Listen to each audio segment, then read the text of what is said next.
Bienvenue dans notre hebdo-cato d'Arlon, l'actualité de notre unité pastorale Notre-Dame d'Arlon. Cette semaine, dans votre hebdo-cato, 73e édition.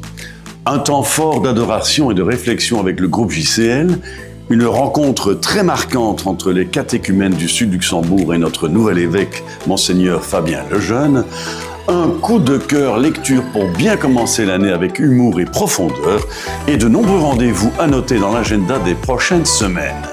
Bonjour à toutes et à tous, ravi de vous retrouver. Cette semaine, le groupe JCL s'est retrouvé dans un temps d'adoration du Saint-Sacrement, suivi d'un moment de réflexion autour du film Apparition de Xavier Giannoli. Vous étiez déjà venu au Vatican ? Non, jamais, c'est la première fois. Savez-vous ce qu'est une enquête canonique ?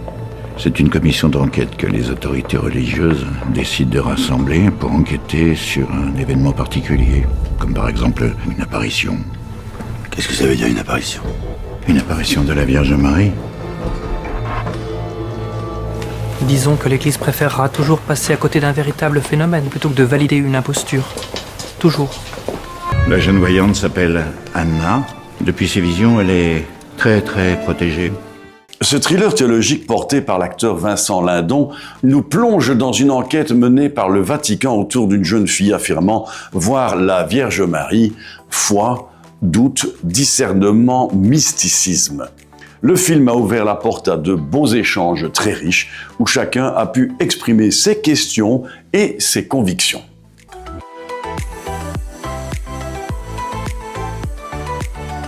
Autre moment fort, la rencontre des catéchumènes du Sud-Luxembourg avec notre nouvel évêque, Monseigneur Fabien Lejeune à Bertry. Une vingtaine de catéchumènes ont partagé leur parcours, leur chemin de foi et leur désir de devenir chrétiens. Des paroles vraies, beaucoup d'écoute et une atmosphère profondément habitée par l'espérance.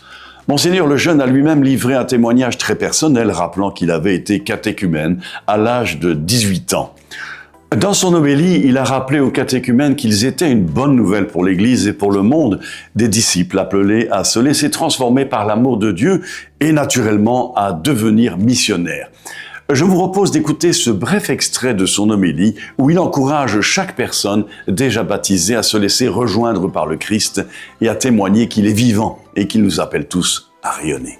Eh bien, l'occasion nous est donnée par ces jeunes, parce qu'ils sont tous jeunes quand même, qui demandent le baptême, de nous-mêmes nous laisser rejoindre, bousculer. Comment suis-je disciple aujourd'hui ?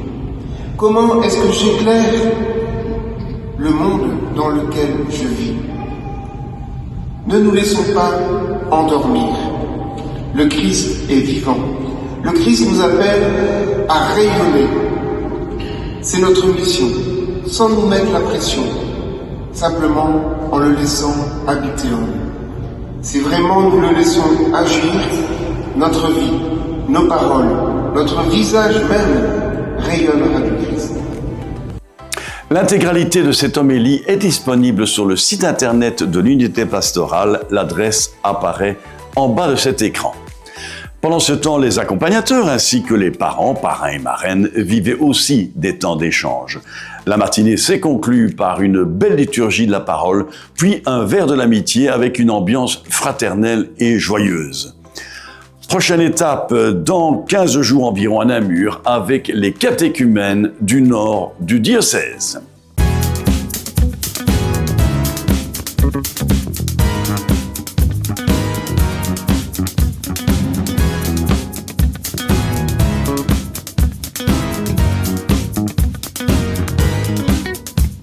Cette semaine, un petit coup de cœur lecture que nous partageons avec vous, proposé par le CDD d'Arlon.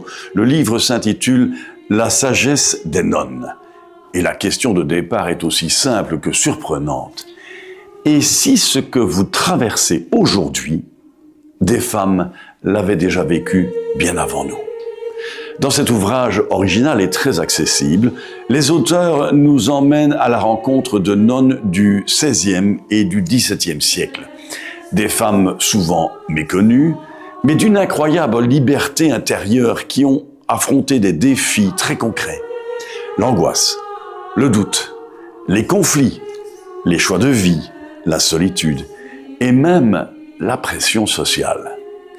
Ce n'est pas un livre théorique ou compliqué, c'est plutôt un guide de sagesse plein d'humour et de profondeur qui fait des ponts étonnants entre leur expérience et notre quotidien d'aujourd'hui, parfois stressant, hyper connecté et exigeant.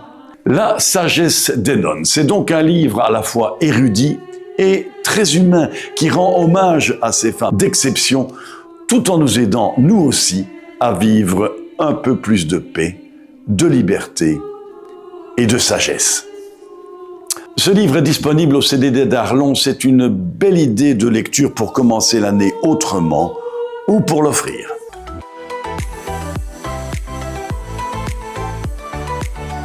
À noter dans vos agendas la grande soirée des forces vives de l'unité pastorale déjà ce samedi 31 janvier à Stockholm. Le groupe de prière Bogi Fratese ce lundi 2 février à Frassem sur le thème « Me voici, qu'il me soit fait selon ta parole ». C'est en guise de préparation de la neuvaine à Notre-Dame de Lourdes qui débutera dès le lendemain. La réunion de l'équipe pastorale le mardi 3 février en matinée. La neuvaine dont on vient de vous parler à Notre-Dame de Lourdes dès le 3 février jusqu'au 11 février, chaque soir à 18h, 9 soirées avec autant de témoignages autour du thème de cette année. N'hésitez pas à consulter le programme complet sur nos réseaux sociaux, vous trouverez certainement de quoi vous laisser interpeller. N'oublions pas les rencontres de catéchèse croissance, éveil à la foi, célébration du pardon. Les détails sont tous bien disponibles sur notre tableau. Et enfin, les cours proposés par l'Institut diocésain de formation à Arlon. Histoire de l'Église du XVIe au XXIe siècle, les samedis 31 janvier, 7 et 14 février, de 10h à 13h avec Monsieur Jean-Marie Yante. Ensuite, l'introduction au Nouveau Testament, les samedis 31 janvier, 7 et 14 février, 7 et 21 mars, de 14h à 17h, cette fois avec l'abbé Patrick Grasse.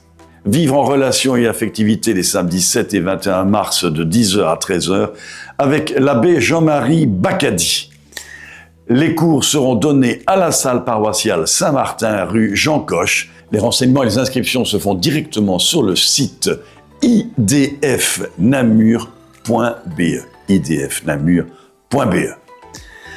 Voilà, c'est tout pour cette semaine. Merci de relayer cet hebdo-cato sur vos propres réseaux sociaux et autour de vous. Très belle semaine à toutes et à tous et à la semaine prochaine, toujours pour de nouvelles aventures.